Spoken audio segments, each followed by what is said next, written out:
In a world where everyone uses magic in their daily lives, we see a ridiculously strong boy in the forest. His name is Mash, and his existence defies the natural order in the world. He lives in a hut with his father Burndead, where they enjoy their lives in isolation. When Mash goes home, he ends up breaking the door, forgetting if it was a push or pull. This makes Burndead upset, but Mash apologizes, promising to fix it. He tries to put it back, but he just pounds it against the door frame, making the damage even worse. After that, they have tea together, and we learn that Mash is different from other people, because he can't use magic, so Burndead has been trying to make his body stronger to make up for it. But Mash doesn't know this, so he continues to wonder why his training is purely physical. Burndead heads out, but warns Mash not to venture into the city while he's gone, but after his father leaves, he immediately runs to the city wearing a cloak, wanting to try a limited edition cream puff from the bakery. He walks around the city, where he sees the people using magic, but he thinks that it's nothing special, because the things they do with magic can also be done with their hands. Mash reaches the bakery and becomes excited, ordering some cream puffs. But as he pays, all the coins are bent, because he had clenched his fist when he had gotten too excited. But the baker thinks that the coins shouldn't be bent so easily. Mash fixes them up, straightening them to their original form, and the baker freaks out. After a while, Mash gets his food, but the winds blow, revealing his face to the public, and everyone is surprised because he doesn't have any marks on his face. Meanwhile, we see an officer named Brad at the police station. He reads a newspaper about this year's Divine Visionary, a title given to the top student of the Magic Academy, which also comes with a number of promotions and rewards. The phone rings, and he is informed about a man walking around the city with no mark on his face. As Mash walks around the streets, he wonders why everyone is staring at him, but he just eats his cream puffs. He bumps into a drunk officer named Terry, messing up his uniform with some of the cream and making him upset. Terry knocks the food off his hands as he continues to run his mouth.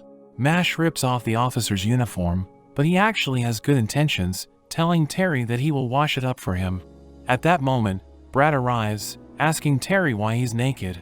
He looks at Mash, thinking that he is the man mentioned in the report, so he approaches him, but Burndead arrives, grabbing his son and running away, while Brad summons a magical bird to go after them. When they return home, Burndead scolds his son for going into the city despite his warning. Burndead forgives him in the end, but he punishes Mash by making him repeat his workout routine. As Mash leaves the house to train, Burndead thinks that Mash is actually a good kid, and he can't blame him for wanting to go to the city, because he has spent his entire life hiding in the forest. Burndead thinks about how to deal with the police when he sees Brad's bird watching him from his window. Brad suddenly arrives with his men, asking Burndead where his son is. We see Mash training in the woods, lifting the weight like it's nothing, and completing his workout in 5 minutes. He heads back home, but just as he is about to open the door, he hears Brad as he explains that magic has flourished, because they have gotten rid of all the people who can't use magic, calling it a necessary sacrifice for a better world. Brad pushes Burndead, telling him that sheltering the unmarked is a serious offense, but Burndead refuses to tell them about his son's whereabouts. In a flashback, we learn that Burndead has always been treated as a failure in everything that he does. This goes on until adulthood, and he thinks about taking his own life, when suddenly, he hears a baby Mash crying. He realizes that the baby was abandoned because he had no mark, thinking that they are both unwanted by society, so he decides to raise the baby as his own. Back in the present, Burndead screams at Mash to run, so Brad starts beating him up, but just as he is about to finish him off, Mash bursts through the door, hitting one of the officers, and blowing him away. Terry goes to him, but Mash rips his uniform off, slapping him repeatedly until he falls to the ground. Mash reveals that he didn't run because Burndead is his only family, but Brad laughs at him, thinking that he has no chance because he can't use magic. He attacks Mash with the spell he used to drive away a dragon, but Mash easily deflects it with one hand, and Brad can't believe his eyes. He follows up with an even stronger spell, but Mash slaps it away, causing it to explode elsewhere. Terry continues to attack Mash with his magic, while Mash deflects his attacks, and it looks like he's having fun. He takes his father's wand, while Brad defends himself with a barrier, thinking Mash is about to use magic, but Mash throws the wand at Brad, breaking his barrier and causing him to fall to his knees. Mash threatens to kill him the next time he threatens his family, but Brad proposes a deal where Mash will enroll in a magic academy and become a divine visionary so that society will accept him, saying that he will back Mash up because he wants the reward that comes with it. He claims that if they don't accept his deal, they'll be hunted down for the rest of their lives, so Mash agrees to the deal. Mash goes to the prestigious Easton Magic Academy with a fake mark on his face, where he will take the entrance exam that is notoriously difficult, with a passing rate of less than 3%. A man named Lucci looks at the applicants gathered on the field, recognizing some of their faces, when he suddenly hears a loud noise, and he sees Mash lifting weights like it's paper, making him confused because that is not the place for him to work out. Lucci calms himself down, looking at the field again, where he sees Mash reading a fitness book while doing the invisible chair, and he even notices Brad and Bernadette behind him, who are trying to keep an eye on Mash. Lucci appears with style, announcing that he will oversee the exam. The students are stunned, because they recognize him as an extremely gifted mage. Lucci is flattered, but Mash comments on his unnecessarily flashy entrance, making Lucci want to fail him. Lucci announces that the first exam is about to begin, ordering everyone to take a seat, as he uses a spell to prepare the venue for everyone, making everyone amazed. But Mash is not impressed, telling him that he could have just taken them to a room where everything was already prepared, and this makes Lucci hate him even more. The exam begins, as the applicants check their papers, but the questions move around the page, making it difficult to read. We learn that Lucci enchanted the papers with magic, so they need to dispel the magic to pass the test. Brad and Bernadette think Mash is doomed, but Mash orders the words to stop moving around, as he crushes his pen, causing the words to arrange themselves out of fear. He finishes the test early, and Lucci is surprised to see that everything is so perfectly aligned. Mash continues to use his superhuman abilities to pass the other parts of the exam, making everyone surprised, while Lucci thinks of a way to eliminate him. Lucci causes a maze to appear from the ground, giving the examinees 30 minutes to reach the goal. A girl named Lemon approaches Mash, wanting to tag along with him, so they start walking together, but she keeps on falling for the traps, and Mash realizes that she is useless. While his back is turned, she uses a spell to restrain him with cuffs, telling him that there is a reason why she needs to keep him away from the goal. But Mash easily breaks free and dashes off, because he also has his reasons to pass the test. After he leaves, a creature approaches Lemon, asking her a riddle, but she fails to answer it, so it attacks her, but Mash punches the creature, knocking it out with a single punch. Lemon wonders why he saved her, and Mash explains that they must be there for a similar reason, so he feels sorry for her. She is worried that they won't be able to complete the maze in time, but Mash has a plan. Meanwhile, Lucci is confident that Mash is going to fail, but the ground suddenly starts shaking as they hear loud noises. The wall breaks as Mash joins them, and we learn that he just destroyed the maze to create a path. The other successful examinees call him a cheater, telling him to go home, but Lemon tells them that it wasn't Mash's fault, confessing that Lucci promised to get her into the school if she stopped Mash. Lucci admits to this, saying that he doesn't like Mash as he unleashes his magical powers. He tells them that he will fail Mash and Lemon, asking them if they want to challenge his decision. But Mash crushes Lucci's wand with his fist as he tells the professor that he has gone too far. At that moment, the headmaster Wahlberg arrives, informing them that the final interview is about to begin and that he will now be acting as the examiner. Mash is the first applicant to be interviewed, so he is taken to a room where he is surrounded by school officials. He is asked a few questions, and the officials don't seem to like his answers. However, the headmaster finds him interesting, asking him why he saved the girl in the maze even though he didn't have enough time left. Mash tells him that he had a feeling that he would regret not saving her, and Wahlberg realizes that Mash is the type to act before thinking, explaining that there are creatures stronger than him, and he wonders if Mash would act that way if faced with such a creature. Wahlberg uses his magic to summon a large creature that threatens to harm a doll, which contains the soul of the person that is dearest to Mash, who is obviously Bernadette. Mash tries to stop it by punching it, but it does nothing, and his hand starts bleeding. The school officials are surprised when he uses his hands to stop the blade from reaching the doll. He knows that the creature will eventually disappear, intending to outlast it. Wahlberg realizes that Mash is someone who can protect the weak and regulate the strong, so he recalls the creature and lights up the place, revealing that Mash was just being tested, as he welcomes him to the Easton Magic Academy. Later on, we see them in class, where they learn the lock opening spell, which is considered to be basic. The teacher demonstrates it, but Mash just uses his hands to destroy the lock, making the teacher angry because he didn't even use magic. Mash explains that he is not good with magic, while the boy next to him, Finn, starts seeing him as a troublemaker.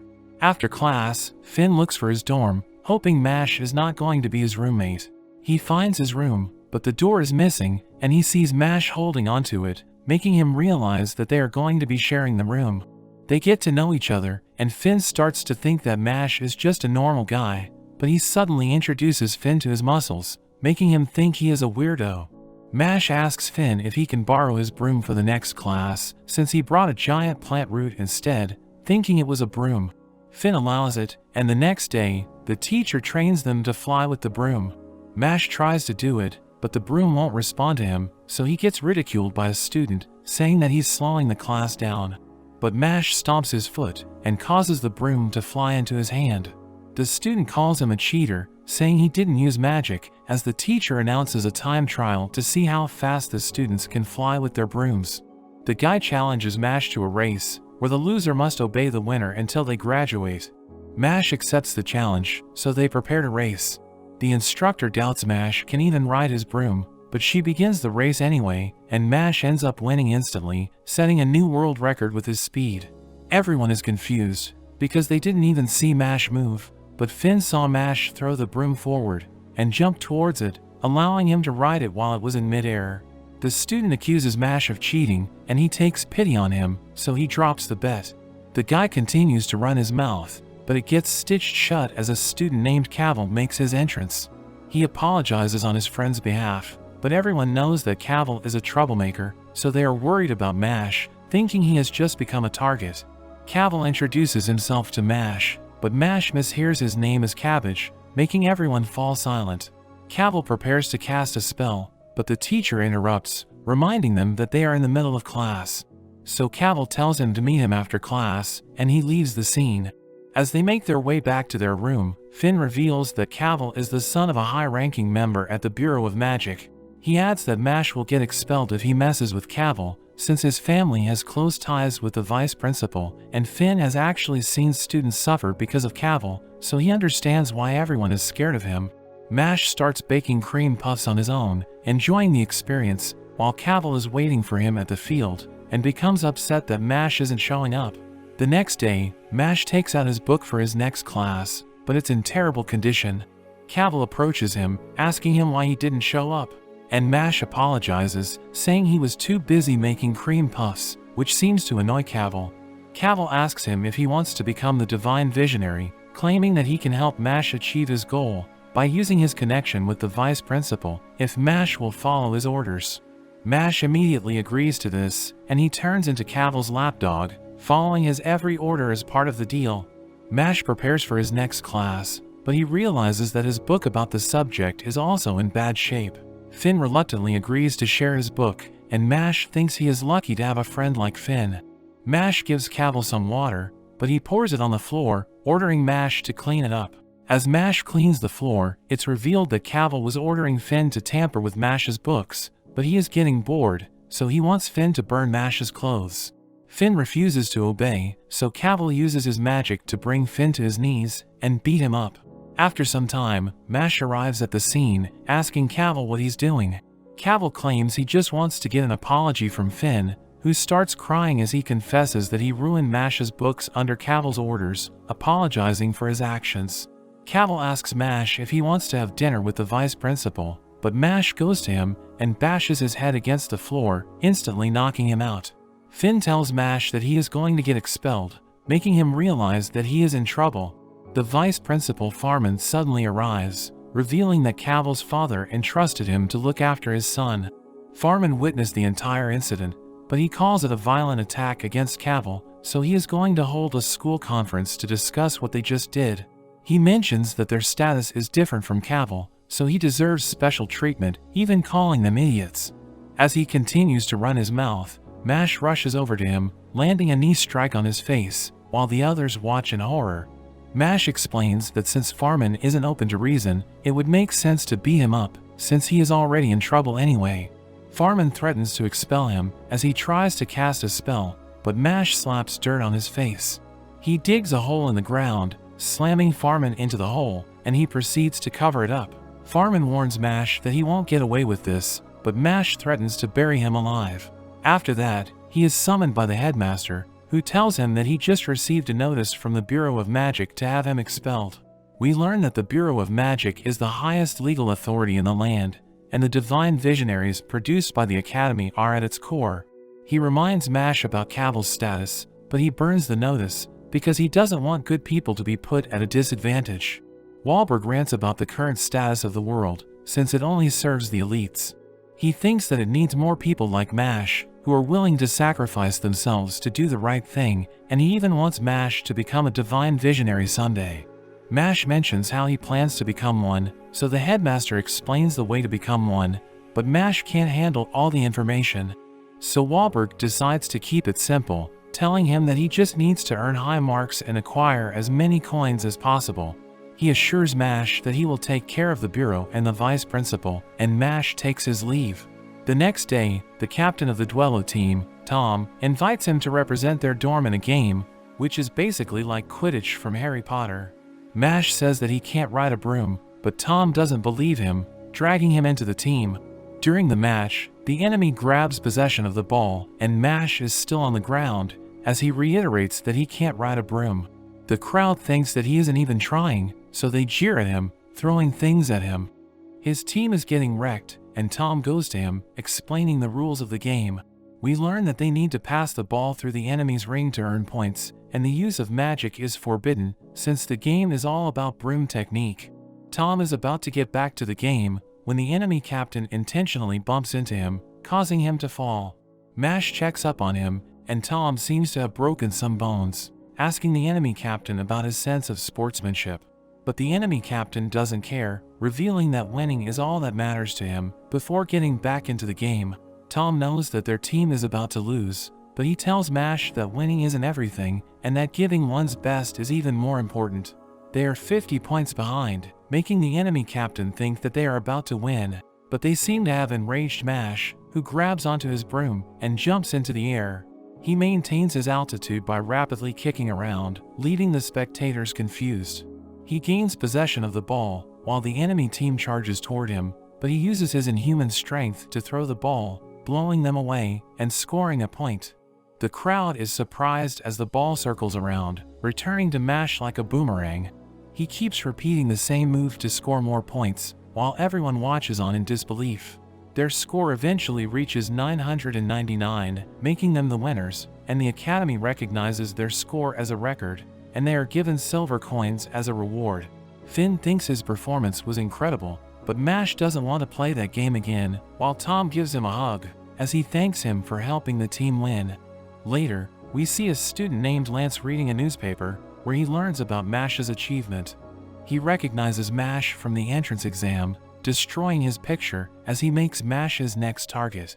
During his class, Tom pesters him into practicing for their game, while Lemon wants to study with him, but Mash isn't interested in spending time with them. At that moment, Lance appears, and Lemon recognizes him as the student who topped the entrance exam. Lance wants to do something fun, pulling out a special magical tool and opening it, causing Mash's friends to disappear, as they are trapped inside of the bottle. Lance tells Mash to go to the forest if he wants them back, and then disappears. They meet at the forest, where Lance reveals he is also collecting coins, showing 2 silver coins. We learn that most people only have 1 magic line on their face, but there are rare cases when a person has more magic lines, indicating that they have greater magical power. Lance challenges Mash to a duel, where they each bet 1 silver coin, and Mash accepts the duel, so Lance pulls out his wand, using a spell to prepare the area for their duel.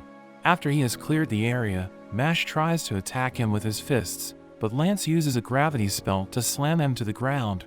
Mash struggles as he tries to stand, while Lance tells him that no human can withstand his spell, but Mash punches through the ground, pulling out giant roots and splitting the earth beneath his opponent, driving him back.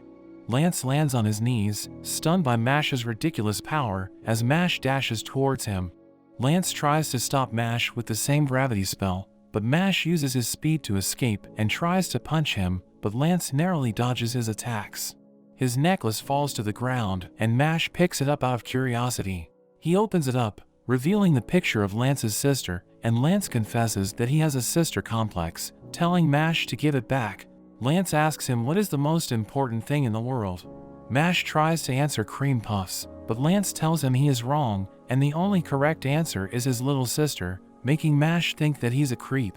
Lance threatens to drop his friends down the cliff, claiming that he will use them to help him win the match. In a flashback, we learn that Lance's sister is suffering from an incurable disease that will strip her of her magical powers, and without them, she will have to be taken out, because magicless people have no right to live in their world, so Lance wants to become a divine visionary to save his sister from the system. Back in the present, Lance drops the bottle, using a magic spell to accelerate its descent, but Mash changes into his workout gear. He gets into starting position and dashes forward, moving so fast that he disappears before his enemy's eyes. Lance tries to look for him, and Mash suddenly appears behind him.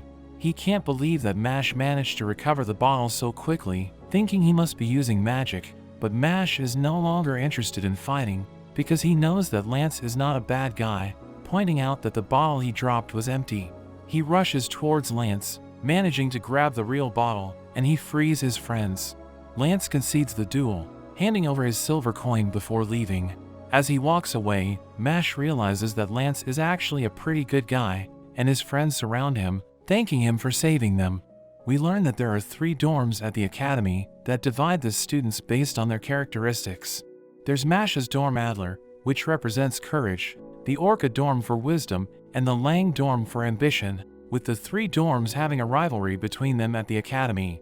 Mash puts together his silver coins, and we learn that 5 silver coins are equivalent to 1 gold coin. He relaxes with Finn, who suddenly starts to panic, because they haven't done their potions assignment. Lance shows up, calling them slackers for forgetting the assignment, worrying they are going to ruin their dorm's reputation. But Mash uses his necklace against him, and just seeing his little sister blows him away and knocks him out cold. He ends up deciding to help them, revealing a screaming mandrake used for the assignment, a plant that becomes a useful ingredient after it is silenced. He shows them the spell to put it asleep, and tells them to give it a shot. Finn tries out the spell, but he fails to put it to sleep. Mash comments that it's because his core muscles are too weak, but when Mash tries out the spell, his mandrake starts freaking out instead. Lance gives Finn some pointers, telling him to focus his magic on a single point, and Finn manages to put his mandrake to sleep. But meanwhile, Mash's mandrake has become huge, going on a rampage, but Mash just gives it a slap and knocks it out. Lance moves on to preparing the mandrake, saying it's pretty easy, showing them how it's done, cooking it up, and creating a potion. Finn thinks it's not easy at all, but Mash is confident, saying it's no problem since it doesn't require any magic. So he repeats the steps that Lance showed him, but he ends up making a cream puff instead. Lance thinks he is messing around, so he watches Mash and guides him step by step, but it still turns out as a cream puff, which leaves Lance completely confused. And despite all his attempts, it always comes out as a cream puff, but they are actually pretty good. We see Headmaster Wahlberg as he thinks about the upcoming cross-dorm, off-campus class, wondering if Mash will be okay. We see a student named Barrett as he bumps into some other students. They tell him off, but he ends up beating them all up, and he calls them side characters. Meanwhile at the Lang dorm, they think that those who rule should have overwhelming power, thinking that the Adler dorm is unworthy, so the leader orders for them to take all of the coins from the Adler students. The next day, the Lang and Adler dorms have a joint class in the forest. Mash wonders what they will be doing for the class, and they notice Barrett, who makes a racket about how he is the main character. Mash thinks he is weird, but Barrett thinks he is a side character, looking at his appearance. But Lemon arrives, asking Mash if she can tag along with him. Barrett gets annoyed and spits on Mash. He starts freaking out about how he is getting attention from a girl, thinking that it's because of people like him that he can't get a girl himself, wanting to join the bureau so he can get rid of all the hot guys in the world. But the group just ignores him, and he gets even more annoyed. However, the professor appears, explaining their next class. They are tasked with taking out forest scorpions and retrieving the stone from their heads. Regular stones are worth a bronze coin, but the stronger scorpions have a square stone, which is worth a silver coin. The professor sends them off, and Mash is aiming for a silver coin. He is suddenly approached by a student named Silva, who witnessed his feat during his duello match, but reminds him he is nothing as he attacks Mash with a pillar of iron. The professor breaks things up, and Silva claims they were just messing around. Mash glares at him, but Lance ends up stopping him, revealing that Silva is actually a year older than them, but since he was a troublemaker, he was held back for a year. Lance warns him to avoid Silva, but Mash is just glad his cream puff didn't get squished. They head into the forest, and Lance thinks they should work together, but Mash disappears because he happened to zone out. He runs into Barrett, who starts freaking out, but he just slaps him. Barrett wants to fight him, but they suddenly hear a scream as we see a girl being attacked by another student. She cries for help, and there is an explosion that defeats the boy. The girl thanks Barrett for saving her, and he starts to freak out. He tries to act cool, but when she grabs his hand, he starts to lose it. Meanwhile, we see a defeated scorpion, as it seems Silva has already obtained a square stone, but it seems there is something else he is after. The girl thanks Barrett once again, and their knees touch. Barrett is overwhelmed, and starts slamming his head into the ground, but we learn that the girl is using magic to charm him, magic that makes anyone who finds her attractive to fall madly in love with her. She tries to work her magic on Mash, but he says he didn't really do anything. The girl is shocked her magic isn't working on him, so she tries to use more energy, grabbing his hand, but it still has no effect on him, leaving her devastated. Barrett wonders about her situation, and the girl explains she is being threatened by Silva, who is forcing her to use her unique magic. Barrett swears to help her, and at that moment, they are suddenly attacked, and Silva appears. Barrett decides to fight him to help the girl. He attacks with a barrage of fireballs, ending things with a giant explosion. Meanwhile, we see Finn and Lemon clinging onto Lance as they cry for help, but he wonders if Mash is okay, since he is being targeted by Silva. Barrett thinks he has won, but as the smoke clears, we see that Silva protected himself with his iron. He attacks Barrett with his pillar, and knocks Mash's cream puff out of his hand. Silva continues to taunt them to fight him, while Mash is just stunned by the loss of his cream puff. Barrett starts to get worried, thinking there is a big difference in their magic power. He thinks Mash is no use, so he thinks it's all up to him to save the girl. Silva starts taunting him, saying his magic was weak and calling him a letdown. So he decides to give them a chance, saying if he can take 5 of his attacks, he will leave the girl alone, even wagering a silver coin in accordance with the rules of the academy.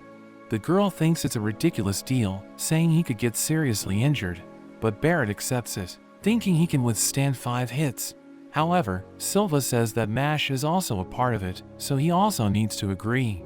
Barrett says Mash isn't involved, but Silva insists that he is, so Barrett decides to take on all 10 attacks to cover for Mash.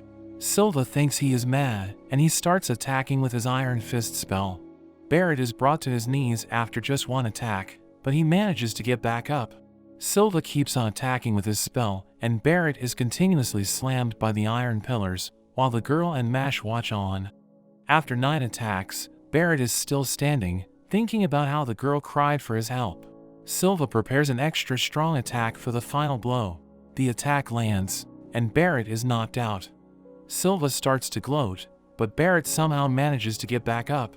He approaches Silva, saying that it's over, but he suddenly collapses, and Silva calls him an idiot. Barrett tells Mash to take the girl and run, but it's revealed that the girl is actually working with Silva, as she calls him cheesy, and says that she hates guys like him. Silva laughs at him for being so easily tricked, but his mouth is suddenly stuffed with a cream puff. Mash thinks they have gone too far, and decides to join the fight, saying that he will join the 10-hit challenge, telling Silva to bring it on.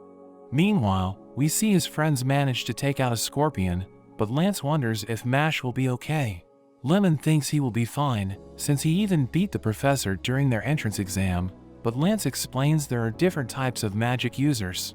There are white mages that are more academic and support-focused, and there are red mages that focus on combat, and Mash has really only gone up against white mages so far. He thinks that if Mash were to go up against any red mage past their first year, there would be many that would surpass him. Silva thinks Mash is just acting tough, and he goes on to say how he hates weaklings that act tough, seeing them as hypocrites, and he finds it amusing to crush their spirits.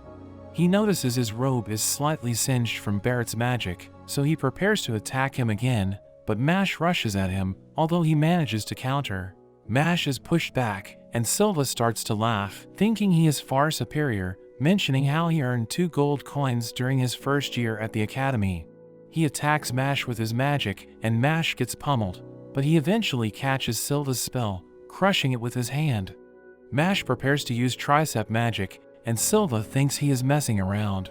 He keeps on attacking with his iron pillars, but Mash dodges and starts smashing right through them. He lands a punch on Silva, blowing him away, and he starts bleeding all over the place, wondering what is going on.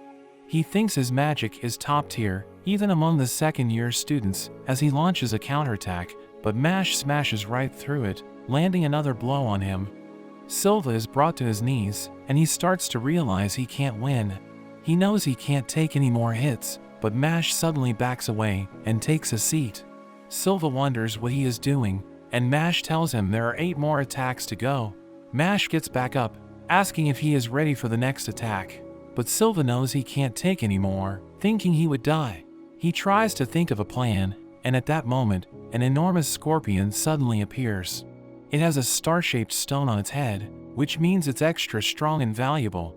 Silva thinks he can get away while Mash is occupied by it, but Mash sends it flying with a single hit, saying he has no time to deal with it, and it drops its star-shaped stone. Silva starts freaking out, thinking Mash is a monster, but Mash calls off their fight, feeling bad for him, and he turns his attention to the girl. The girl starts panicking, and she turns on the waterworks, crying and saying that she was forced into helping Silva. But Mash tells her it's okay, and she thinks that men are just too easy to manipulate. But Mash believes in equality, as he slams her into the ground, and Barrett thinks there is something wrong with him. Mash meets up with his friends, and Lemon worries, seeing him all beaten up, but he says he is fine. Finn is impressed he even beat the Starstone Scorpion, revealing that it's worth 2 silver coins. Lemon thinks he should go to the nurse's office, and she checks up on Barrett as well. He is instantly charmed by her, and he starts freaking out, while she thinks he is just weird. Barrett ends up apologizing to Mash for getting him mixed up into things, and thanks him for his help. But Mash thinks he is acting weird, so Barrett immediately threatens to beat him, saying it took everything for him to be nice.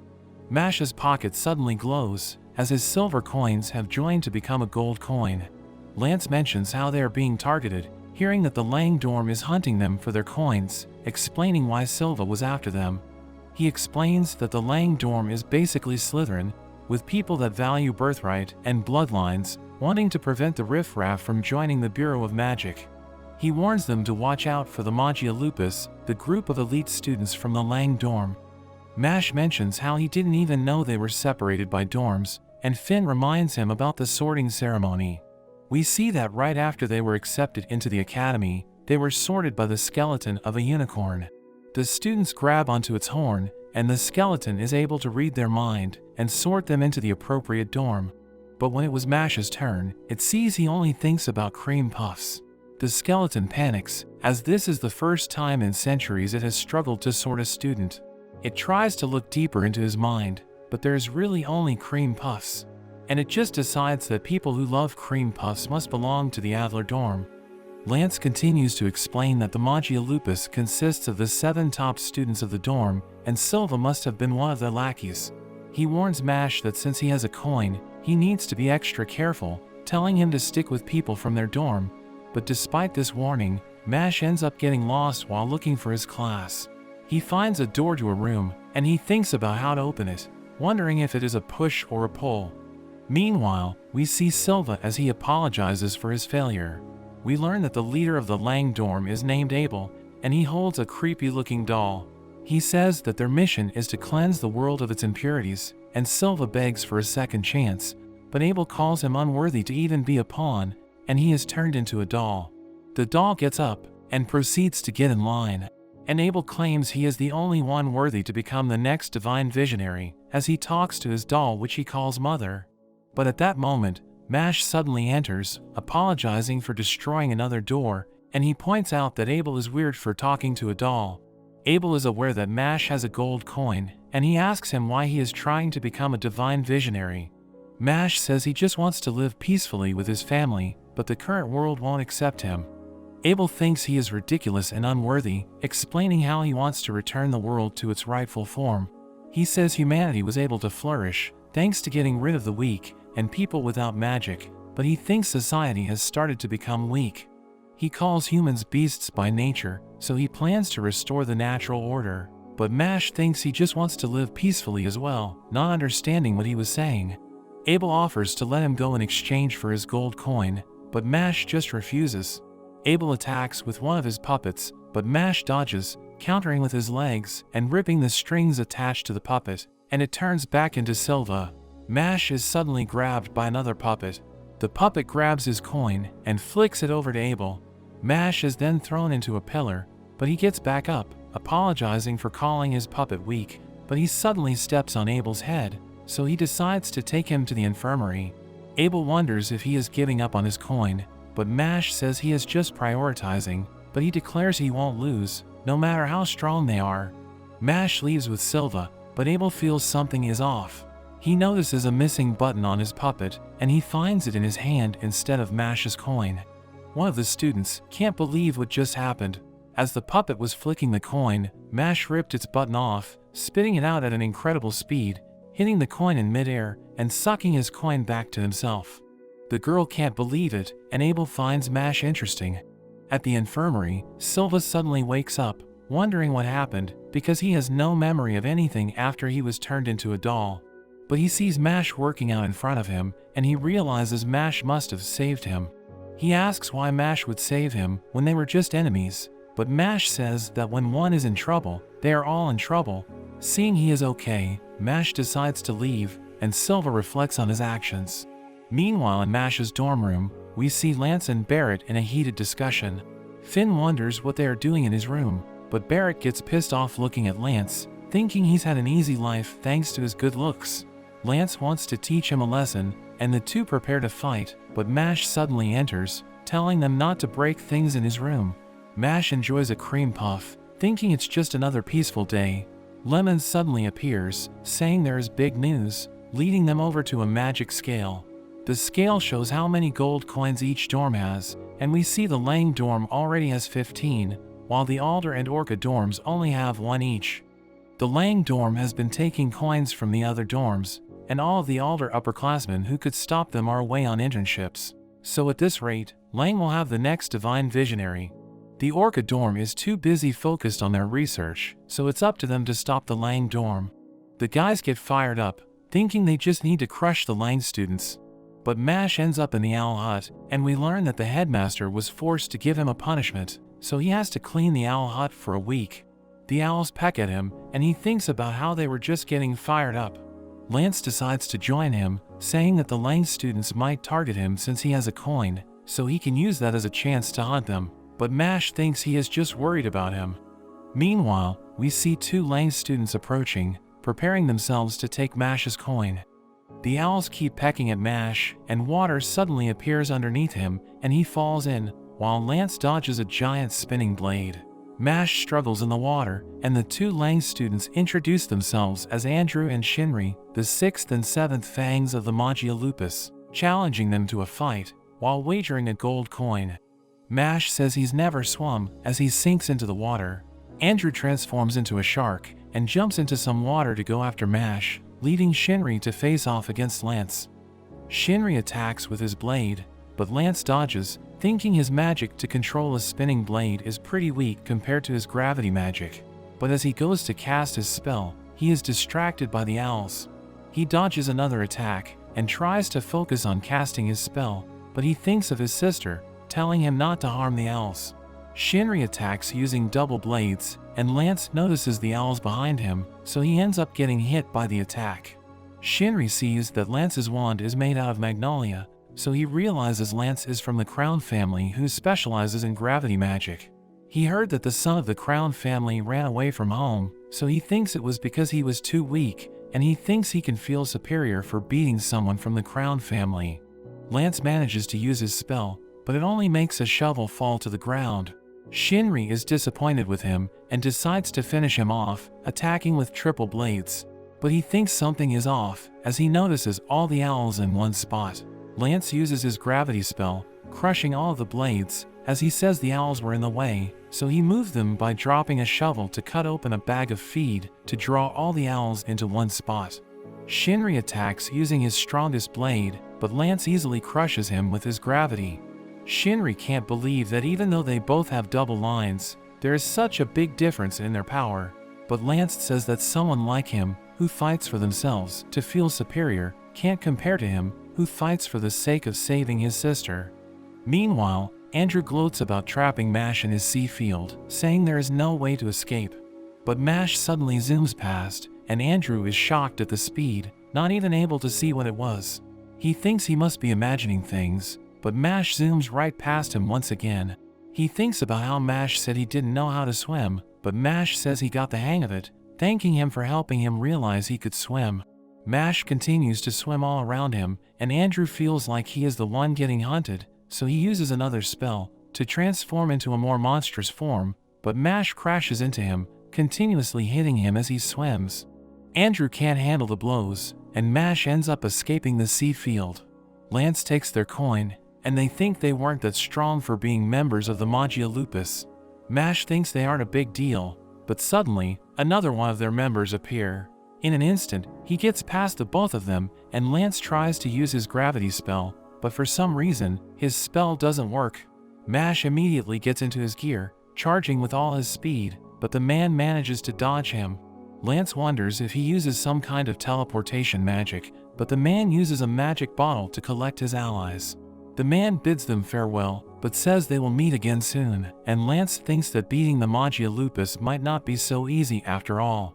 As the masked man walks away, his mask cracks, and he thinks about Mash's attack. He thinks about how he was able to move so fast, even without magic, and he wonders if they are the same. At night, we see the man as he confronts a student from the Orca dorm for his gold coin. The student attacks with magma magic, but he is completely unfazed, and ends up easily defeating him, disappointed it ended so quickly. Elsewhere, we see a puppet, in the robes of a student, wandering through the school. The next day, Lance plans how they should deal with the Magia Lupus. We learn the location of each dorm is hidden, so Lance suggests finding the Lang dorm and going on the offensive to take their coins, but Mash is too busy making cream puffs. Lance gives him a new robe, and Mash notices it has a logo on the back. Lance tells him it's the Mark of Adler, hoping it will remind him that he belongs to their dorm. Lemon suddenly bursts in, telling them something happened to Tom. They visit him in the infirmary, and find he looks completely drained.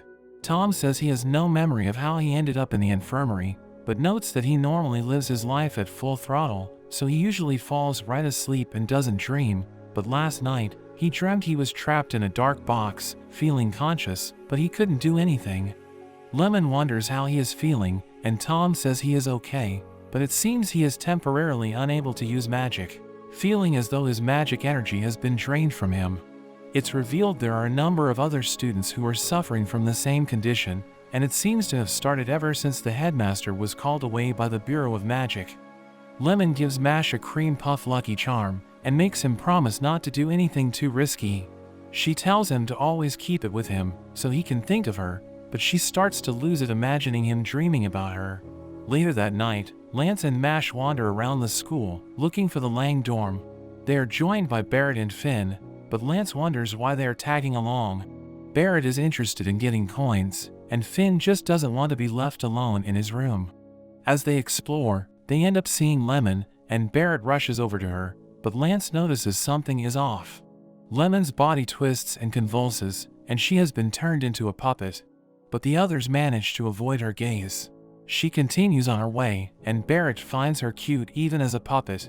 They decide to go after her, but when they turn the corner, they come to a dead end. Finn hears the crackling of her body, and Lance uses Revelio, which reveals a hidden door. Lance notes they need another spell to open the door, and Barrett tries using his fireballs to blow it open, but the door doesn't even budge, and he wonders how they are going to get in. But Mash grabs a suit of armor, throwing it down next to the door, and he is able to crack it open. He sticks the sword inside, using it as a lever, and he steps on it, blowing the door right out of the school and creating a huge hole in the roof. Lance notes that the Magia Lupus is probably waiting for them inside, and Mash looks at his good luck charm, thinking he won't be able to keep his promise to Lemon. The group heads in, and they are surprised there was a hidden space under the school. They see light at the end of the tunnel, and they come out to an arena. A student named Getsuku appears, and tells them they need to defeat him in order to continue. Lance is about to fight, but Barrett decides to step in, since he has a grudge against good-looking guys. Barrett rants about how easy his life must be, but Getsuku thinks he's just jealous, and he transforms his wand into a rose whip, and the two prepare to fight. Meanwhile, at the Bureau of Magic, we see Headmaster Wahlberg talking to the director. Wahlberg knows he must have been called for a serious issue, and the director reveals that 6 of the most notorious criminals on death row have escaped their prison. The guards were all slaughtered, and it seems they had help from the one known as Innocent Zero. Back at the arena, Barrett attacks with his fireball, but it gets stopped by Getsuku's vines. The vines lash out, and Barrett barely manages to dodge. However, Barrett is still confident he will win, as he attacks with another round of fireballs, but they just land around Getsuku, creating marks around him. Barrett tells him to watch his step, saying they have 5 times the power as normal. Getsuku thinks it's a lame trap, but Barrett is sure he will fall for it. Getsuku wonders if Barrett has a way to move him into the trap, but he attacks with his rose whip. Barrett tries to defend himself, but his fireballs aren't very effective, and he gets hit by the vines. Barrett gets grabbed, and he even drops his wand. Getsuku grows the thorns on his vines, stabbing Barrett with the spikes. Getsuku tells him the fight is over and goes to finish him off, but Barrett activates his trap card, causing a huge explosion from one of the marks. Getsuku's wand is destroyed, and Barrett mentions he never said anything about stepping on the marks, revealing that his spell was actually a time bomb. He activates his remaining marks, and Getsuku can't believe he lost to someone like him. The marks go off and cause a huge explosion. Finn congratulates him, and Barrett is excited to face another opponent, but Getsuku poses even though he is defeated, and the group suddenly starts sinking into the ground. Mash tries to save his cream puff, and they all get sucked into the ground. They land on the floor below, and it seems they are all split up. Lance suddenly feels an overwhelming energy, and he is confronted by Maddle, the third fangs of the Magia Lupus. Barrett and Finn land together, and they come across Milo and Love, the 4th and 5th fangs. And Finn thinks they are doomed, but Barrett tells him not to give up, thinking he has the power of the main character. Meanwhile, Mash lands in a dark room, wondering where his friends are. The room lights up, and he is greeted by the masked man, who introduces himself as Razor, the 2nd fangs of the Magia Lupus. He compliments Mash on his movements from their last meeting, but he seems to have figured out that Mash can't use any magic, and Mash gets worried that someone has figured out his secret. We see Maddle as he explains how strength is everything in their world, and the weak are worthless. Lance isn't interested, and attacks using his gravity magic, but Maddle gets squished into mud, and seeps into the ground. Maddle reappears behind him with a number of clones, calling his gravity magic interesting, and they charge at him. Lance defends himself with his spell, squashing them back into mud, but Maddle tells him it's useless, as the mud starts to reform, attacking with a spike, which Lance barely avoids. Lance thinks he needs to attack the real body to stop the clones, so he decides to attack the whole field with his magic. But Maddle reappears behind him once again, catching him with his mud, and Maddle attacks with a barrage of hardened mud balls. Maddle thinks Lance is pretty skilled, but says his talent is being wasted, so he invites him to serve the Magia Lupus. Maddle explains that mages develop depending on their environment and the people around them. He calls everyone in the Adler dorm trash, and tells Lance he will only sink to their level by hanging around them. He boasts about the talent they have in the Magia Lupus, as well as having the best education, tools, and potions. But Lance scoffs, saying that his strength isn't reliant on his environment, calling Maddle inferior. Lance attacks with his magic, but this time, he sends Maddle into the wall. He explodes with mud, and it seems he has surrounded the room with mud to absorb any impacts. So against gravity magic, which relies on slamming opponents into the ground, Mal thinks he can't lose. But Lance suddenly starts attacking with rocks instead, and he realizes Lance has worked out his trick. Mal is forced out of hiding, and Lance claims that he must have a better environment since he is stronger. But Mal tells him not to get cocky, as he takes out a potion of magical essence that was extracted from the other students. He drinks the potion, causing his power to surge, and he uses an advanced form of his magic known as Secondeth. He creates an enormous demon mud monster, and he goes on to explain that there are different tiers in magic. Secondeth magic can only be cast by double-liners, and only by the few that are worthy. Mal thinks back to when he was a child, and his father explains that his worth is solely based on his aptitude for magic, so he has been focused on getting his father's approval. He thinks he is worthy after achieving this level of magic, telling Lance he will never be as strong since he hangs out with other failures. But Lance dodges his attack, thinking about how meeting Mash helped him improve, as he reveals he can also use Secondeth magic, creating gravity pillars that surround Mal's monster. The monster is pulled by gravity from all sides by each of the pillars, and Lance creates one more above it, causing the monster to be ripped apart. Mal can't believe he lost, and he thinks back to how his father would never acknowledge him, no matter what he achieved, and he thinks that his father was right, and that he must be worthless. But Lance suddenly throws him his book that he found, and Lance comments on how worn it is, so he can see how hard he has worked to get where he is. Lance says that his own family valued worth by position and social standing, so he thinks they were raised in a similar way. But he thinks about his sister, who just wanted to be a singer and wanted to try her best, which helped him to realize that that is more important. Although he can't agree with the way Mal thinks, he respects his efforts, and he leaves to go find his friends. Meanwhile, we see Mash as he worries that Razor knows his secret. Razor thinks they are similar, since they are both rejected by the world, but he says he has his own reasons for being there, so the two prepare to fight. Mash gets changed into his workout gear, charging with a kick that pushes Razor back, but Razor suddenly dashes right past him, cutting him in the process. Razor tells him he can't win, as we see his magic that boosts his speed. He dashes all around, landing multiple hits, and he says they are on different levels. Mash refuses to give up, and Razor thinks his dream to live peacefully with his family is disgusting, because they have similar circumstances, but Mash was lucky with the people around him. He tells Mash to show him what he can do, revealing that Lemon is being drained of her magic power, and after 30 minutes, she will have no magic, just like him.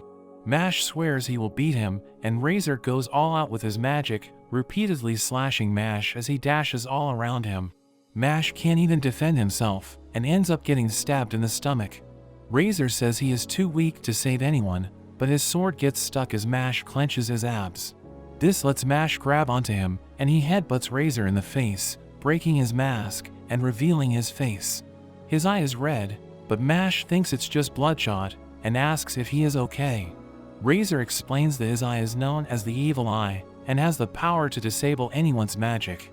It's seen as a power from the devil, so he is seen as an outcast and rejected by the world.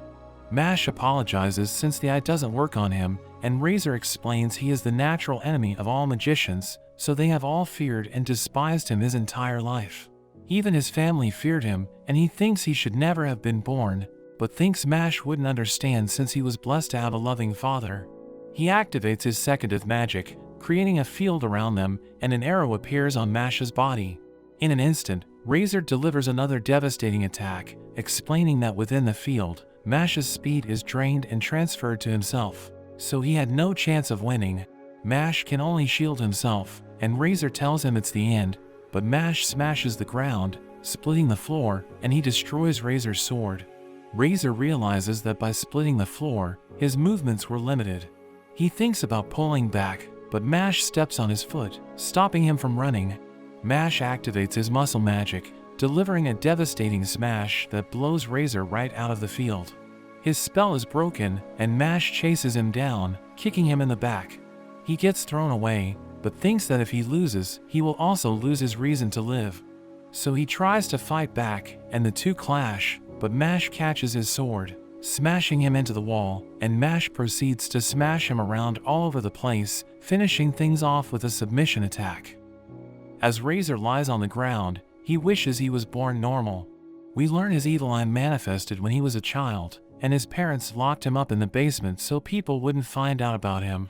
But after some time, his parents even tried to kill him, and he came to the realization that he should never have been born. But he was given purpose by Abel. Even if he was being used as a tool, it gave him a reason to live. But now that he has failed, he thinks he is back to being unwanted. Mash can see how lucky he is to have his father, and he offers to become Razor's friend. But Razor thinks it's impossible, saying it's only a matter of time before his feelings about him will change. But as thanks for his kindness, Razor warns him not to go ahead, saying Abel is on a completely different level, and he has no chance of winning. Mash thanks him for the warning, but decides to keep going. He says that no matter what others think about him, his feelings won't change, and he invites him to have cream puffs together the next time they meet. Barrett and Finn are up against Milo and Love, but we see another student has found the secret door, and he prepares to head inside. Love sees they are both only single-liners, thinking they will be easy to deal with, and Milo decides to let her handle them herself, leaving to go and find Mash instead. Love immediately asks if they like her, but Barrett and Finn find this strange, saying they don't even know her, so she starts asking if they think she is cute instead. Barrett can tell she is trying to be manipulative, but he thinks she is totally his type. However, he claims Lemon is already his fiancée, so he can't be with her, and Love immediately tells him to die. Barrett is shocked she changed so quickly, and Love attacks with her tornado magic. Barrett counters with a fireball, but he can tell there is a big difference in their power. Love claims that all women are queens, saying any guy who can't tell them they are cute and serve them don't deserve to live. Barrett thinks she is being too extreme, and Love asks them if they like her once again. Barrett tries to resist her, saying he already has Lemon, and Finn thinks it must be deja vu. Barrett gets hit by Love's tornado magic and gets blown away. Love claims her father told her she can kill anyone who doesn't cherish her, but Barrett gets back up, attacking with his fireballs. Love says his magic is too weak, but the fireballs land short, causing a smoke screen instead. Barrett lunges for her wand, but Love blows him away, knocking him down. Love reveals that Milo's power is to turn a specific target to stone. The target is the one who opened the door, so Mash will be turned to stone if they don't defeat her and stop Milo within 30 minutes. Love traps Barrett in a tornado cage, telling him it will be impossible for him to escape. Barrett struggles inside it, and Love feels bad for Mash, because his friends are so weak, and she calls him a fool for trying to go up against Abel. Barrett feels like he is about to die, thinking there is nothing he can do, but he has a flashback to when he was a child, where some other kids are picking on him, trading him with their old broom. But there is suddenly an explosion as his sister stands up for him. She tells him he should fight back, but he thinks that would only make things worse. She thinks he gives up too easily, saying it will be a problem when he gets a real friend, someone who will stand up for him no matter what, so he must fight to hold on to people like that. He thinks about how Mash stood up for him, and he refuses to let Love mock his friend. As Love goes to finish Finn off, Barrett breaks free from her tornado cage. Love is shocked he broke her spell. She attacks with her tornado, but Barrett easily cancels it out. She wonders how his power has suddenly increased, and she notices the mark on his head, recognizing it as the warding cross, which some children are born with and are considered battle demons who can unleash their magic power when their emotions cross a certain point. Barrett says it's a crime to insult his friends, as he creates countless fireballs around the arena. Love panics, and Barrett claims he is the main character as he attacks with his fireballs. There is a huge explosion, but when the smoke clears, it seems he intentionally missed, and he says he doesn't like hurting girls, so he tells her to just leave. Love thanks him for his mercy, and Finn is amazed he defeated her all by himself. He compliments Barrett, but a stone head suddenly appears behind him, and Barrett pushes him out of the way, blocking the attack. Milo returns, wondering what's going on, and Love apologizes for losing. Barrett is glad Milo gave up on trying to turn Mash to stone, but Milo prepares to crush them, summoning a number of stone hands to attack. The hands are about to reach them, but Milo is suddenly stabbed by a sword and blown away. Finn recognizes the sword, and Milo wonders what happened.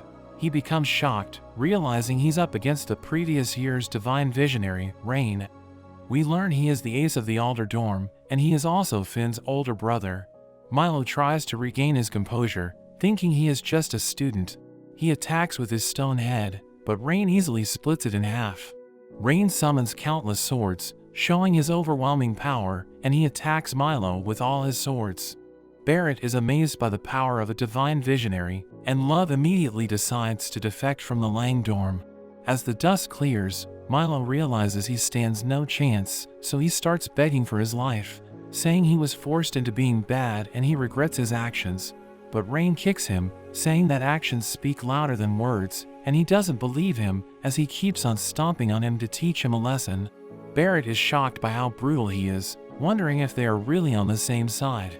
Rain tells them to get out, saying he will handle the rest, and Love quickly runs away. After his interrogation, Rain heads deeper into the dungeon, and we learn that he was sent by Headmaster Wahlberg because they had a lead on Innocent Zero and his pawns should be in the area. He thinks they could be hiding their magic power, but he suddenly runs into Mash, who is eating a cream puff, and Rain finds he has a strange aura. He thinks Mash could be one of the pawns, so he summons a spider which can measure his magic power to see if he is really a student. Rain attacks with his sword, but Mash easily catches it, wondering what's going on. The spider detects he has zero magic, and it thinks it must be a bug, so Rain attacks again, this time with 3% of his power. The attack lands on Mash, but he ends up turning the swords into a chair.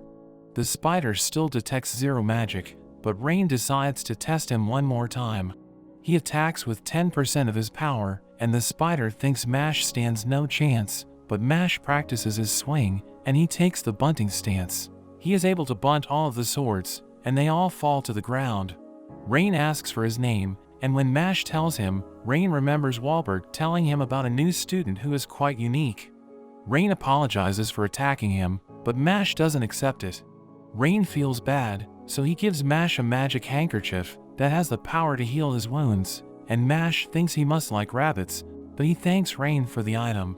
Rain goes on to warn him about Abel, and Mash wonders how he knows.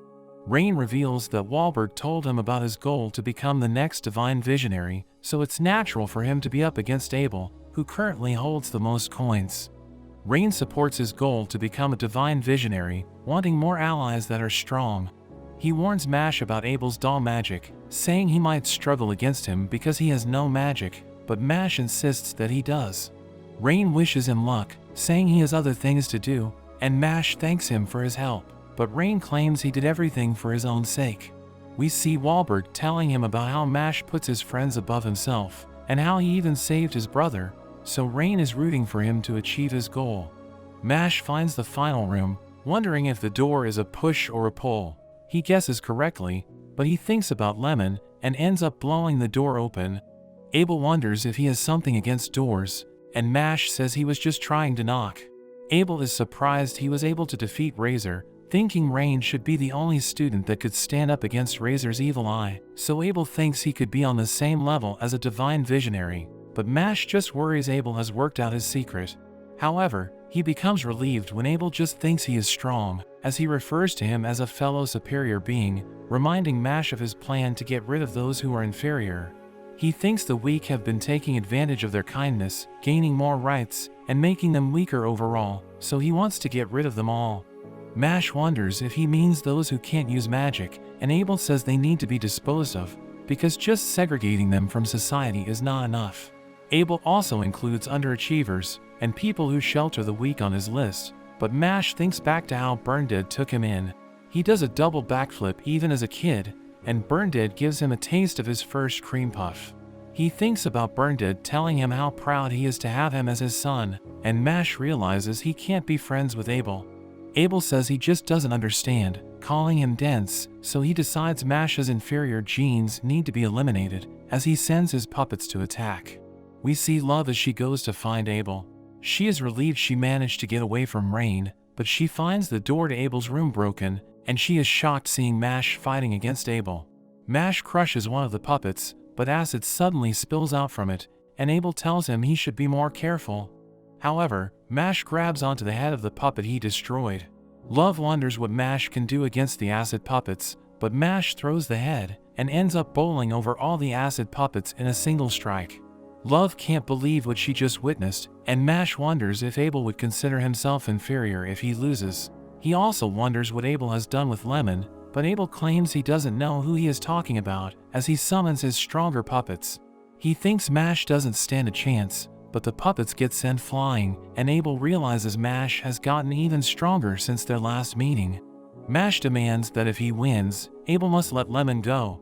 Abel is impressed Mash isn't just all talk, but he uses the strongest puppet, Mash himself, as Mash starts to beat himself up. He can't control himself, and we see strings attached to his body. He starts choking himself out, but the string suddenly breaks as Abel apologizes for using such a crude technique, saying it was too one-sided. Instead, he brings out Finn, who he managed to capture and turn into a puppet. He notes he also captured Barrett, but he was too injured to be useful, so Finn will serve as the entertainment. He sends Finn to attack, but Mash blocks the attack. However, Abel warns him he is not allowed to block, or else he will tear Finn to pieces. Mash starts getting beaten up, and Abel suggests he has the choice to take Finn out himself, saying that people always want to believe they are good, but that's not their true nature. Mash continues taking the hits, and Finn's axe ends up breaking, but Mash is still unfazed. He takes out his gold coin, and Abel wonders if he is finally ready to hand it over. Mash flicks it at him, but it actually cuts the strings controlling Finn, and Finn starts to transform back into a human. The coin returns to Mash, and he claims that the coin must just like him better. Abel uses his technique to control Mash once again, deciding that he is done messing around. Mash tries to resist, but Abel calls it useless, saying it's impossible for a human to resist his power. Mash says he will make him regret messing with his friends, as he is able to take a step, breaking one of Abel's fingers. Mash gets into position as Abel struggles to hold him back, as Mash breaks free and smashes him in the face. However, Abel activates his skill, and Mash starts to turn into a puppet. Abel is impressed Mash managed to make him use this spell, but Mash is completely transformed into a puppet, and he says it's all over. Abel goes to take Mash's coin, but it turns out to just be a cream puff, and Abel is confused. He suddenly gets punched, and Mash returns to being a human, glad that his cream puff is okay. Abel wonders how Mash was able to move as a puppet, because his puppet magic blocks the electric signals from the brain, so he shouldn't be able to move. But he realizes it must have been a spinal reflex. Just like pulling back after touching something hot, or moving your foot when your knee gets tapped, there are some actions that bypass the brain to respond quickly to external threats. So taking Mash's cream puff was the trigger for the reflex, and Love thinks it's ridiculous the cream puff was so important to him. Abel acknowledges Mash, so he decides to use the power he gained from extracting the magic from the other students. He activates his secondeth magic, summoning a giant puppet, and he reveals it has the ability to turn anyone within a 100-meter radius into a puppet. He explains the puppet will create invisible strings that will transform his body on contact, and Love worries she is also in range of the attack. Abel says it's impossible to counter his attack, and once he has become a puppet, he will be toyed with until he can never recover. The strings descend, covering the entire area, and Abel says Mash should be happy he made him use his ultimate skill, but his doll is somehow destroyed, and Mash is revealed to be fine. Abel wonders how he is still human, and Mash says he just tore the strings. Abel thinks it should be impossible, since the strings are invisible when they descend, so a normal person should not be able to stop them. Love is shocked by what actually happened, and we see Mash shifted his body in a particular way so that the strings touched him at different times, so the moment he felt the string on his left side, he instantly tore them when he still had control of his right hand.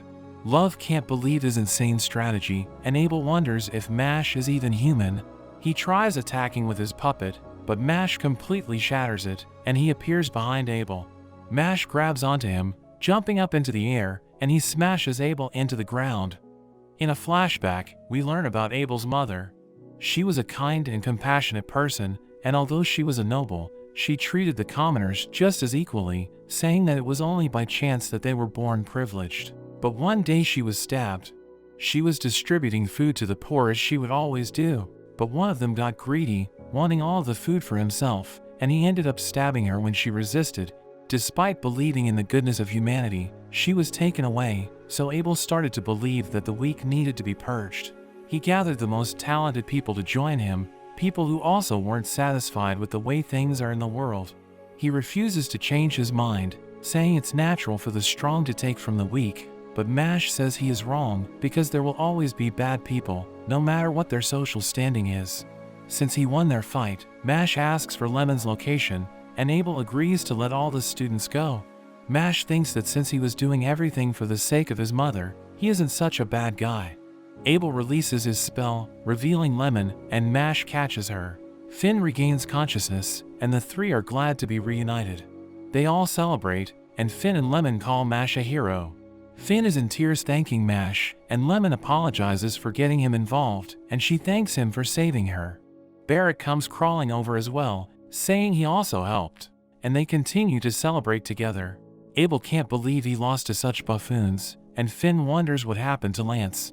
We see Lance in the dungeon, and he runs into Rain. Lance suddenly blocks his attack, and Rain is surprised he could counter his magic. His spider companion reveals his power is through the roof, and we learn that it's not actually Lance, but one of Innocent Zero's associates. The man wonders how Rain saw through his disguise, but Rain is just attacking first and asking questions later, saying that it's faster that way. Rain wonders what Innocent Zero wants from the school. The man reveals they are searching for something. Abel was meant to help them look, but he turned out to be no help, so he is off to kill Abel since they no longer need him. Rain tries to go after him, but he gets stopped by a giant knife. The man goes on ahead, and we see Rain is confronted by another opponent, but he worries for Mash and his friends, because the man heading towards them has the power on the level of a divine visionary. We see Burndead and Brad wondering how Mash is going at the academy, hoping he hasn't been exposed for having no magic. Burndead wonders why Brad doesn't need to work, but he says he is there to get some screen time.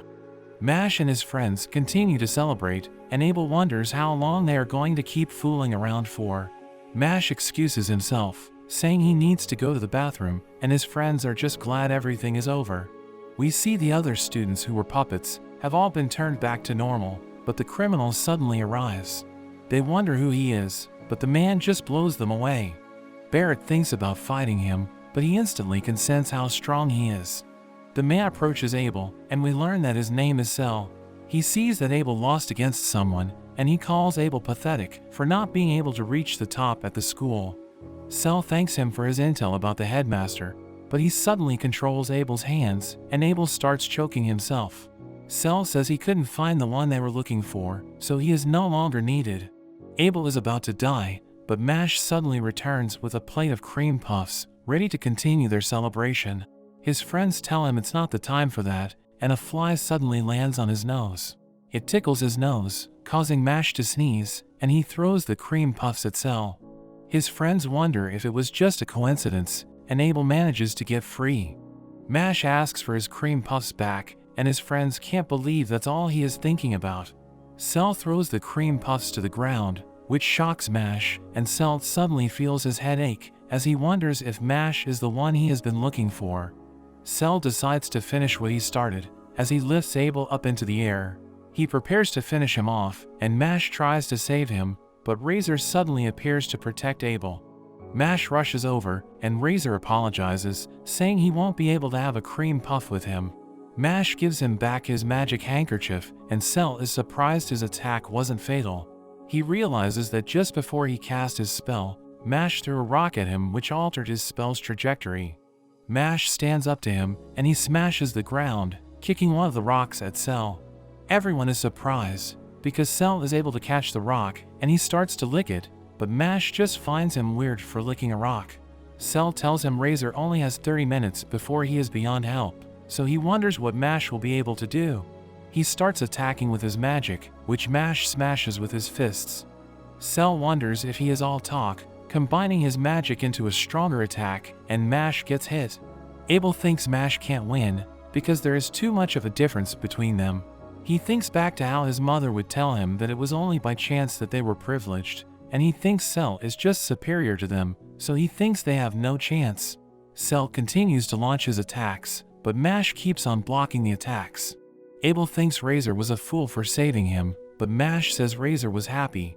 He says Razor was always alone, but Abel was able to give him a reason to keep living, and he was happy to be needed. Mash says he would feel the same way, imagining himself in Razor's situation. Abel remembers that his mother would also tell him to put himself in another's position, so that he can become kinder to others. Mash keeps on fighting, and we see how Razor was feared his entire life. He was always alone, wishing that he was never born, but when he met Abel who accepted him, he was finally able to find a reason to live. He tells Abel to get away while he still can, and Abel thinks he is noble, just like his mother. Mash is stuck defending, and Cell wonders if that is all he can do. Abel can see Mash has no chance to close in on Cell, and Cell starts to get bored, so he attacks with even bigger projectiles. Things are looking bad for Mash, but Abel's doll suddenly protects him. Abel sends his doll to attack, but Cell easily crushes it with his magic. He tells Abel he doesn't stand a chance, but one of the heads suddenly move, revealing Mash was hiding inside, and Mash smashes Cell in the face. Cell is protected by an armor, but he is surprised Mash was able to damage it. He wonders what kind of magic Mash is using, but he says it doesn't matter as he takes out a mirror. Barrett recognizes it as the Spellflexion mirror, a magic item that can reflect any kind of magic, so it's the most feared item among magic users. Barrett warns Mash, and Cell tells him to do his worst, saying he will be crushed by his own magic, but Mash smashes right through it. His friends become shocked, realizing Mash's power isn't magical, and they remember his past feats, and they think he is something out of a fairy tale. Cell is unfazed by Mash's attack, but he suddenly notices a mark forming on his hand, so he confirms Mash is really the one they are looking for. The room suddenly shatters, and two giant hands appear. Cell claims he has an urgent errand to run, but tells Mash he will see him again real soon. Cell disappears, and Mash is glad it's over. Abel heads to the infirmary with Razor, and Razor hopes to have cream puffs with Mash the next time they meet.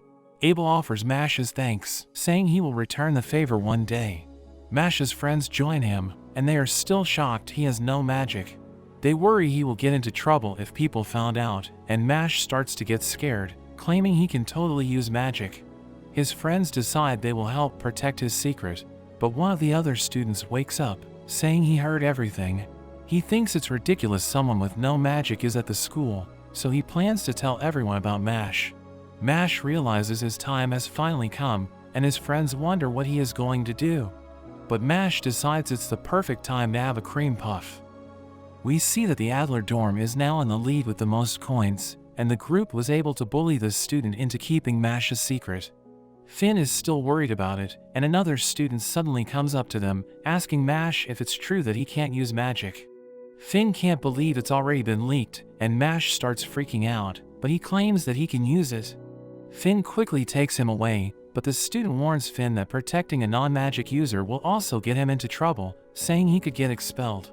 The boy demands the truth, but Finn stands up to him, saying that who he hangs out with is none of his business, but the boy is suddenly crushed into the ground as Lance appears. Finn can't believe his courage was for nothing, and we see Lemon and Barrett also appear, but Barrett seems to be in bad shape. They head back to their dorm room, and they have a feast to celebrate their victory against the Lang dorm. Since they have the most coins, Mash thinks they just need to wait for the Divine Visionary selection, but Finn is still worried.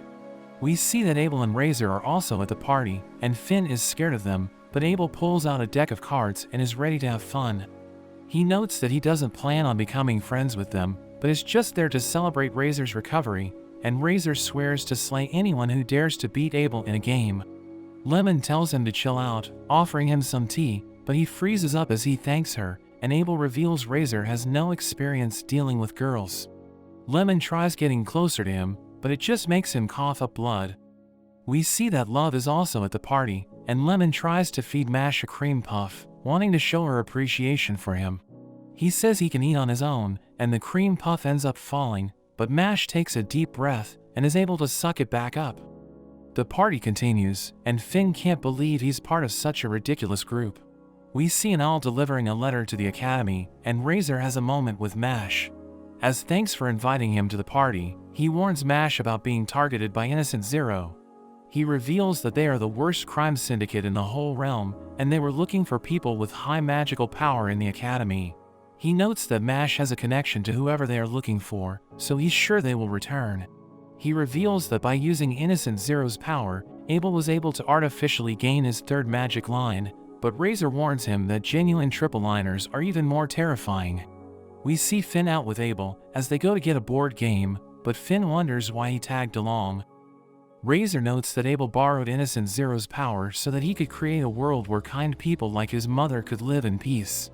He thanks MASH for stopping Abel, but he thinks MASH might be able to create a world where everyone can live in peace, telling him that he's counting on him.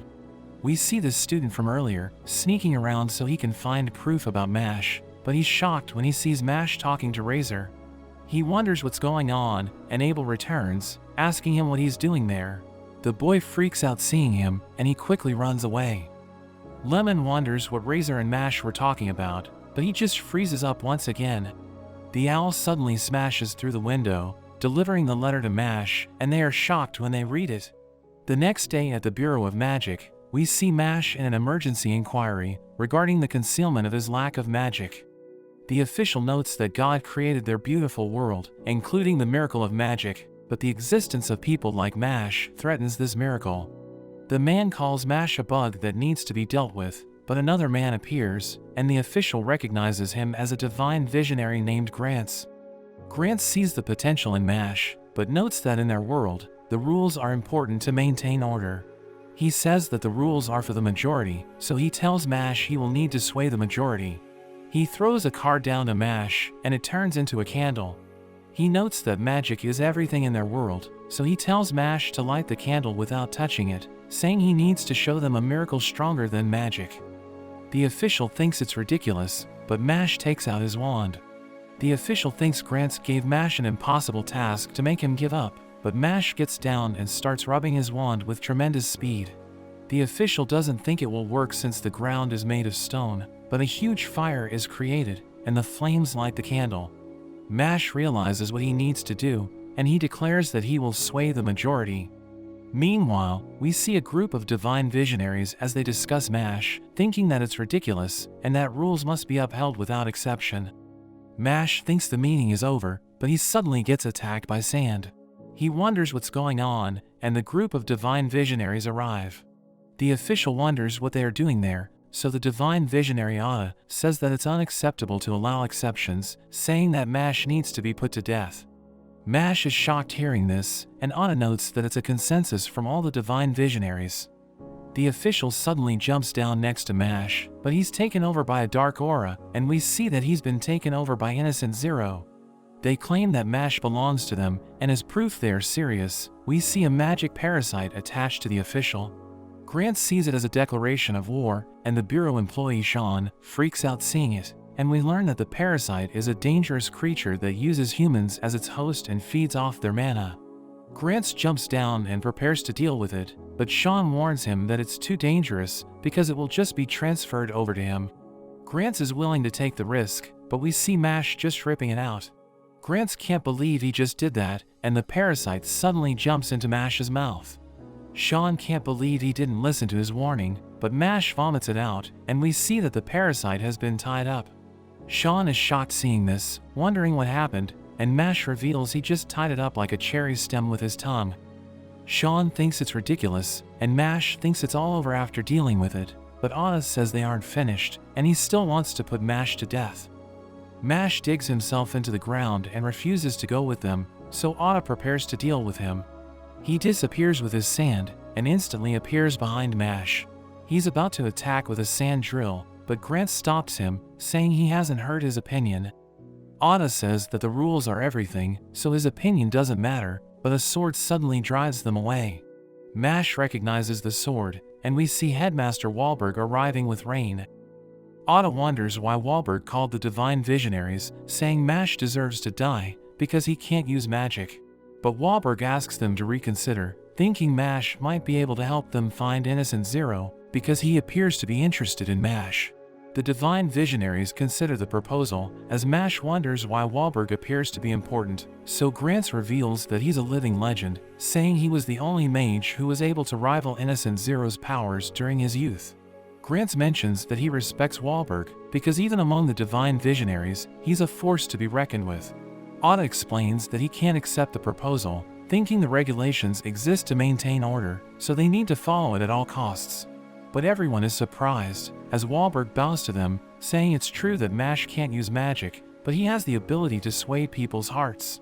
Wahlberg thinks that Mash might be able to change the world, as he suggests that they shouldn't treat non-magic users as inferior beings, because he considers it as unjust treatment. He reminds everyone that their values have changed throughout the years, but it takes courage to do this, because they first need to accept that they have committed injustice. Oda rejects his idea, saying he shouldn't force his opinion on others, but Rain joins him, imploring them not to kill Mash, because he has proven himself worthy of their trust. But the visionaries think that the public will never accept him, saying Wahlberg shouldn't use his emotions to make difficult decisions. But the official reveals that he shares Wahlberg's opinion, saying they received their magical powers from God, and it's only natural for them to exclude non-magic users, because they aren't as capable. But he explains that Mash saved his life, even though he can't use magic. So the official implores them to defer his sentence, saying he's willing to accept punishment for going against regulations, but he will never change his mind. Oda accepts his decision, under the condition that Mash will act under their supervision, and prove that he's strong enough to defeat Innocent Zero, by becoming the year's divine visionary candidate.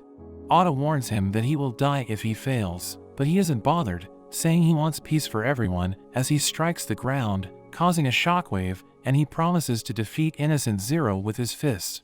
Back in his dorm, Mash explains the incident to his friends, and Lance is surprised to learn that Mash can't use magic, as he recalls their battle, saying he thought that Mash was just holding back.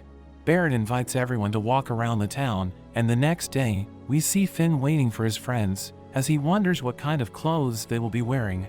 Barrett arrives wearing a knight's armor, because he thinks that having fun is a battle, and Mash arrives wearing his workout gear, moving around the town with his training equipment. Finn finds them weird, so he doesn't want to be seen around them, and at that moment, Lance arrives, as Finn notes that he looks normal. But we see that he has his sister on his shirt, and Finn falls into despair, realizing that he's the only normal person in the group. They change to normal clothes, and Barrett mentions that there's a famous game in the street, showing them a game where the players tickle the koala's nose to make it sneeze and launch icicles. Mash decides to give it a try, poking the koala's nose, as Barrett mentions that it's hard for beginners to hit the target. But the koala sneezes, and the icicle ends up hitting his head. He tells Mash that he's going to show him how it's done, and he pokes the koala's nose, causing it to launch an icicle which stabs Mash's head. So he uses a submission move, and they start fighting. After some time, we see that Barrett got beat up, as Lance mentions that he wants to try using a new wand, revealing that the Divine Visionary Candidate exam is fast approaching. We learn that because of the Innocent Zero case, the exam is going to be held at an earlier date, but Lance thinks that this works in their favor, because they already have enough coins to participate. He knows that they will proceed to the final screening if they pass the exam, but he warns Mash that he won't go easy on him, because he wants to win for his sister. They enter a shop, which is filled with magic wands, and the shopkeeper greets them, recognizing them as students of the academy. Finn decides to replace his wand, so he extends his arm, exuding his magical energy, and a wand responds to him by flying to his hand. He explains that a person's magical power summons a fitting wand, and the shopkeeper adds that wands are basically extensions of a person's body, so it can improve their capacity to use magic. Lance extends his hand, and a wand flies to him, impressing the shopkeeper, because he knows that the wand is special. He wonders if Mash would like to give it a try, as Finn becomes worried, knowing Mash is going to get into trouble, because he doesn't have magical power. But he decides to do it, extending his arm, and he notices a wand on the floor, as the shopkeeper reveals that it's been sitting there for ages, because it's so heavy that nobody can lift it. According to legend, there is elf water beneath it, and this water can be used to craft powerful wands. But the shopkeeper thinks that it's just a legend, saying nobody was able to lift the wand for 1,000 years. But Mash approaches it, and he lifts it, causing water to burst out of the ground. He decides to buy it, and the shopkeeper is overjoyed to see the elf water, thanking Mash for lifting the wand, and telling him to keep it. His friends are surprised to see this, but Lance decides not to buy a wand from the store. They leave the shop, and they see Tom and Lemon approaching them. They have fun together, and at the end of the day, we see that they're tired, but they realize that they're enjoying their lives. Mash admits that he had fun, revealing that he never went out with his friends before, and he wants to do it again. After a few days, Mash counts their gold coins, and Lance thinks that they're ready for the exam, which is about to take place. But Mash reveals that he wants to go home before the exam, and we learn that he told Rain about this, but he thinks that Mash is out of his mind. Meanwhile, we see Otto dining with the prefect of the Orca dorm, Makarin, thinking Wahlberg is becoming senile, so he thinks that it's his duty to step up and stop disturbances before they arise.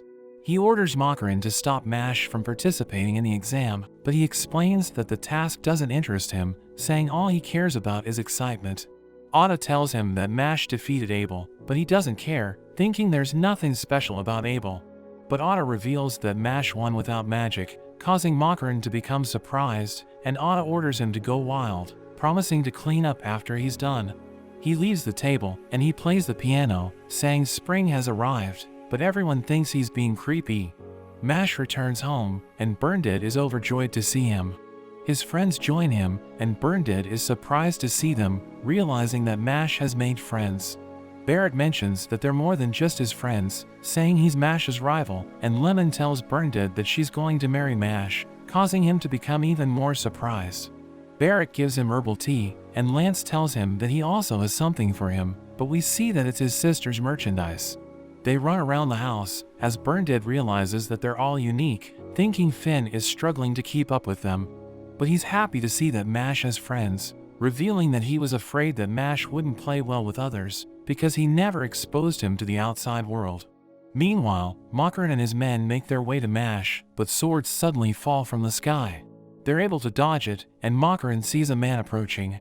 He wonders if the man is Mash's bodyguard, but we see that it's Rain, saying he was just passing by. Makarin recognizes him, preparing to fight him, while Mash and his friends continue to play in his house, completely unaware of the situation. We learn that in the Magic Academy, the dorms are supervised by prefects, who possess the skills needed to become a divine visionary.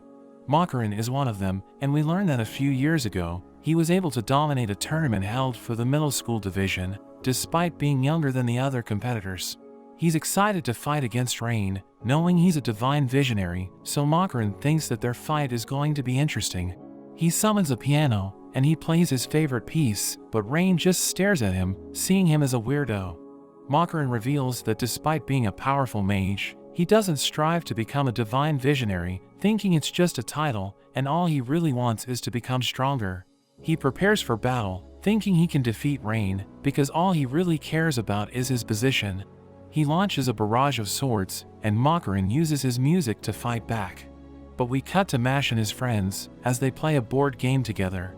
During Barrett's turn, he ends up in a tile, which mentions that he was deceived by a beautiful lady, causing him to lose all of his money. Lemon rolls the dice, and she goes to jail, because she restrained her love interest like a stalker, so she's forced to skip hundreds of turns. Lance thinks the game is dangerous, because it could predict their future, and he ends up in a tile, which mentions that his little sister has a boyfriend, so he needs to return to the start, causing him to become devastated. Finn returns a lost item to the police, allowing him to earn money, but Mash ends up getting executed, because the public discovered that he can't use magic. Everyone loses the game, and they aren't happy with the result, but Finn thinks about Bernadette, thinking he'll be happy because Mash is having fun with his friends. We return to Makarin, as his battle with Rain continues. Makarin manages to defend himself, and he counters with his Howling Sounds spell, which immobilizes Rain and surrounds him with musical symbols. Makarin explains that they will explode if Rain casts a spell, saying he's looking for excitement because it makes life worth living.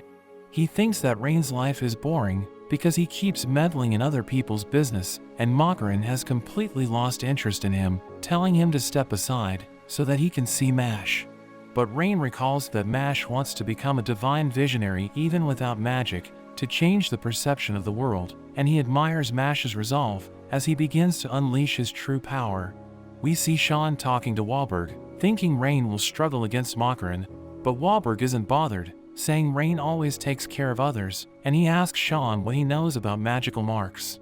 So he mentions that mages with more marks have greater magical power, and Wahlberg affirms this, saying two-liners have immense potential, but there are extremely rare cases where a mage has 3 lines. He explains that the talent of two-liners are recognized by magic itself, but they're nothing compared to triple-liners, who are said to be chosen by the gods. He adds that the youngest mage to ever acquire 3 lines is Rain, and we see Makarin crying tears of joy as Rain reveals his 3rd line, saying he wants to help Mash achieve his goal. Mash and his friends continue to play the game, but he steps on the same tile, and he ends up dying. He leaves the house, saying he will get fresh air, and his friends think he's depressed because the whole world is against him. But we see Mash dashing through the forest, and we learn that he just wants to eat his giant cream puff in secret. He notices a commotion, and he sees Rain fighting against Makarin, who is impressed that Rain was able to acquire his 3rd line. But Makarin thinks that he has already won, because his musical symbols will explode the moment Rain casts a spell. Rain knows that Otta ordered him to target Mash, because he's never involved in school affairs, but he suddenly took interest in Mash. Rain tells him that Mash can't use magic, so the world wants him dead, saying an ordinary person would question his existence and blame society. But Rain explains that Mash is different because he's willing to fight against his own destiny. But Makarin says he doesn't care, and his men note that he's confident, thinking he isn't being cocky because they know how powerful he is. We learn that in the previous year, he distributed all of his gold coins to the dorm because he wasn't interested in becoming a divine visionary, but he ended up setting a record by taking 10 gold coins from the other students. Makarin's men think that Rain can't do anything because the notes around him will destroy him if he makes a move, and Makarin imagines himself in the middle of a performance, thinking it's time for the finale. His men pull out their instruments, and they help him unleash a powerful spell, which is about to hit Rain. Makarin thinks the fight is over, but we cut to Sean, as he wonders why triple-liners are considered special. So Wahlberg reveals that they possess immense magical power, and they're able to awaken a wand's true form, allowing them to wield the power of a god. We return to Rain, as he releases a powerful shockwave, allowing him to overpower Makarin's magic, and he summons Ares, transforming his wand into a trident. A dark cloud surrounds him as he unleashes his ultimate spell, and Makarin tries to block it with a barrier, but it destroys everything in its path. Mash thanks Rain for his help, but he claims that he was just fighting rabbits in the forest, reminding Mash that the selection exam is fast approaching. He tells Mash that it's going to be difficult, saying he doesn't want Mash to fail, because he wants to see him achieve his goal. Meanwhile, we see that Makarin was able to survive, but he's injured, and his men are unconscious. He notes that Rain's magic is overwhelming, but he thinks that he has the power to match it, revealing that he was thinking about the safety of his men, so he decided to use his barrier instead of fighting back. Back in the dorm, Mash decides to give Finn and Barrett 3 gold coins so that they can participate in the selection exam. But Finn isn't happy about this, thinking he isn't ready for it, and Barrett can't sleep because he's incredibly nervous, thinking about everything he needs to bring for the exam. Lance is thinking about his sister, telling her to wait for him, and we see Mash with Burndead, who reveals that he has heard the news, knowing Mash is in trouble. He blames himself for everything, thinking he has failed as a father, but Mash tells him that he's lucky to have him, saying he's happy with his life, and he thanks Burndead for always looking after him. The next day, everyone prepares for the exam, and we learn that there are 3 stages before a person can become a divine visionary. The first stage is collecting enough coins, and the second and third stages are the 2 parts of the exam. 5 gold coins are needed to participate, but because of Innocent Zero's intervention, the exam has been pushed forward, and the requirement has been adjusted to 3 gold coins. We see that Makarin is one of the candidates, and Wahlberg sees him as a threat, thinking Mash will struggle against him. Mash makes his way to the arena, but Otta blocks his path, telling him that his existence will never be acknowledged by the world. But Mash flexes his muscles, and he imagines that they're talking to him, telling him not to give up. This causes him to feel better, recognizing them as his friends, and he's determined to do his best. He walks past Otta, and he enters the arena, but everyone recognizes him as the boy who can't use magic, so they think that he doesn't deserve to be there, telling him to go home. One of the students tell the officials to disqualify Mash, thinking he might ruin the image of divine visionaries, and Finn recalls that Mash will die if he fails the exam, thinking he's under incredible pressure. So Finn thinks about encouraging him, but he realizes that Mash is fine, and he just wants a cream puff. The announcer reveals that there are 12 candidates for Divine Visionary, and she explains that for the first part of the exam, they need to find a hidden key to escape. Finn thinks it's going to be easy, but she reveals that Minotaurs will be chasing them down, causing him to panic as he realizes that his life is on the line. But that's where this video ends. Remember to like and subscribe to the channel. Thanks for watching, and I'll see you next time.